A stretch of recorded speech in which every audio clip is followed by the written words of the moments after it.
What's going on? I'm going to give a quick tutorial of the Online Designer, which is the Start Design button on the Print Remedy. Obviously, you could design them yourself. You don't have to use our website to design it.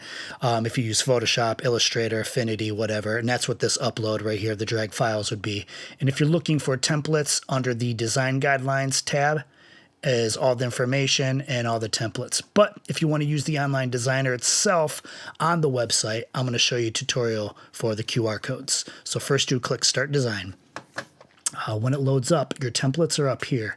And here's pre-built ones I made. You can make them yourself, but just for the sake of this tutorial, I'm going to grab this one. So it'll load the template in here. The template is fully editable. It's got layers like Photoshop has. Here's the background image. Here's this rectangle right here. And you could reorder the layers as well as to show which one's in front of the others. But I'm going to get going up here. Obviously, this right here, you could download your own, or you could export the designs. Now this import and export, those are for .json files, which is a whole editable template. It's not what you want to use if you want to upload the artwork or export anything. But if you do this export ever, you could have an editable version of the template that you can export and import again. But the download right here will be a single file that is not editable. But over here, I'm just going to show you. You have your text. You have different sizes of the headings. If you want bigger text, you want smaller text. You can move these around. Now, if you grab an object and you use the left or the top, you could resize things. See that? Like that. Now, say you resize the square, how it skews it. If you don't want to skew something, you want to resize but keep the actual shape, you grab the corners. See how the corners keep the shape alive. For this heading right here, we have the text. Your colors, your font, and your font size is always right here. So I'm going to go right here. I'm going to change this size to be a little smaller. And I'm going to type in Clutch Lopez. Now here is the alignment. It's aligned to the left.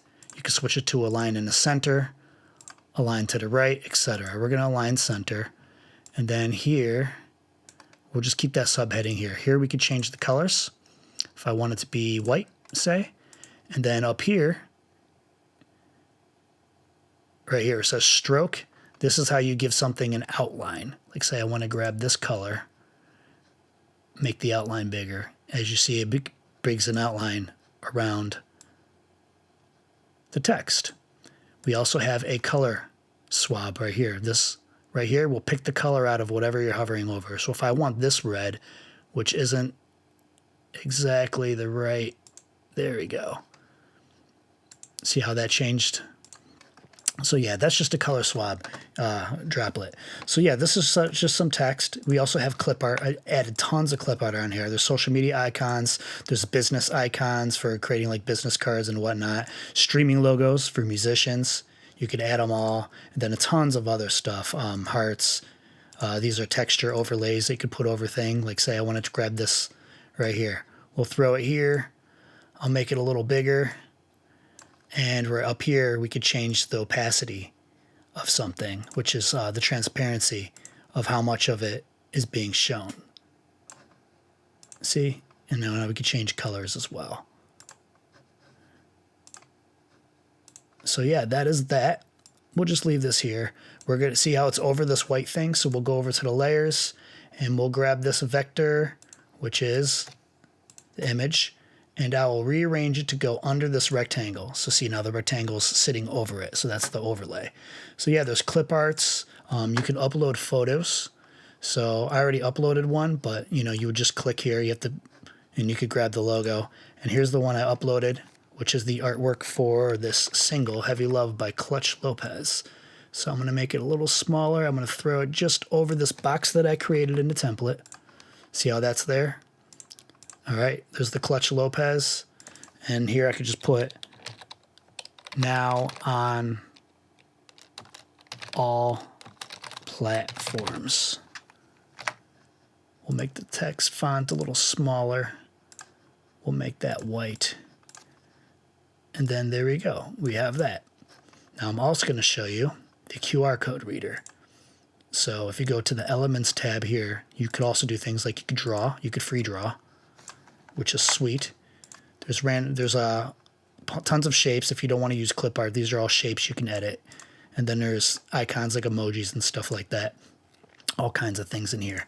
But what I really want to show you is under the Elements tab, there's also this barcode and QR code generator.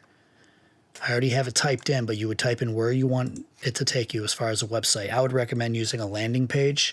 A landing page is a website that has multiple links on it. So like say you have an album out and it's on iTunes, it's on iHeartRadio, it's on Spotify, it's on Tidal. So a landing page would have the links to all of those. I know a lot of things like DistroKid uses landing pages, but they call them hyperfollows.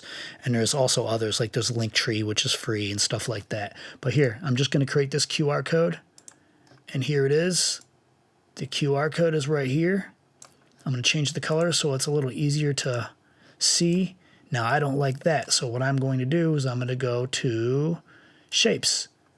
I'm going to draw another shape. Let's put it inside a square.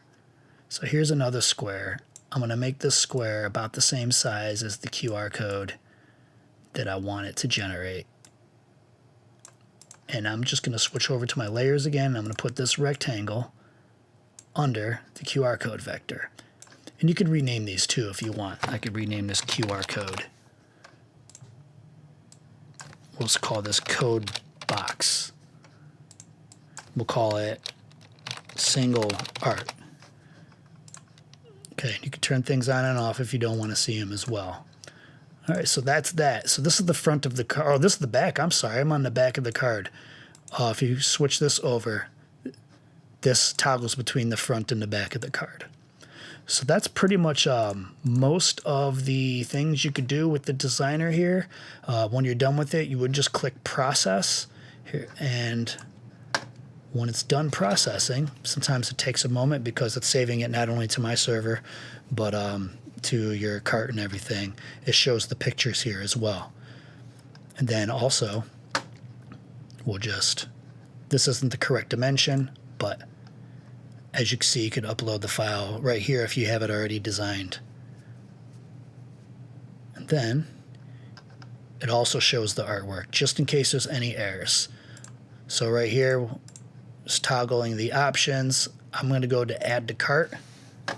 And from the Add to Cart option, here it is. We're going to go to View Cart, or you could click the cart up here. It doesn't matter. Here it is. It's showing the front and the back. And just in case you want to edit anything after the fact or before you put an order in, something changes, you could always click Edit Design and go back and edit it again later. So yeah, that's the quick tutorial on using the designer. I hope you enjoyed it, and I look forward to printing your orders.